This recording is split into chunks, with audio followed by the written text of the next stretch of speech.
the Lord Jesus Himself, with all the saints, everything that we know in our faith, we can consider it as the greatest treasure that we have. Good day, brothers and sisters. My name is Father Gino Godinez, SDB. I'm a Salesian of Don Bosco, and I am the Province Secretary of the Philippine South, and I'm staying here at Talamban in Maryville Subdivision. This is our headquarters. Now I would like to invite you to join me as we reflect the Word of God. And let us reflect on the Gospel of the day.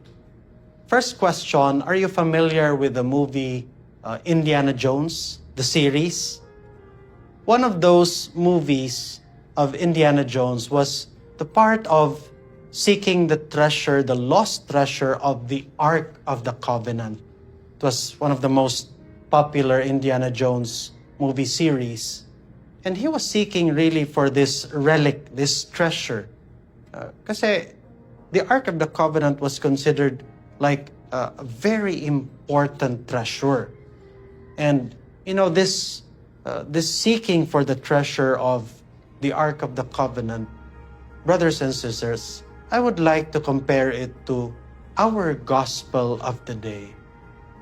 The man was seeking for a treasure. Then, there's a treasure, there is also mentioned in the gospel, the pearl. No, in short, they were treasures of great value. The man was willing to exchange everything he owned in his life practically. Which means, if that person has found a very valuable treasure, then he is willing to exchange everything. And in the same way, there is something that is so precious to all of us. And what is it? It is the kingdom of God. And that means the Lord Himself.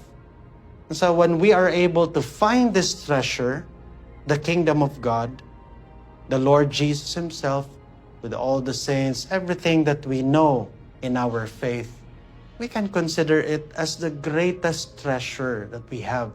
And we are willing to let go of all those things that could be considered useless or second priority or not a priority at all. Because it is really the kingdom of God that we must seek first of all.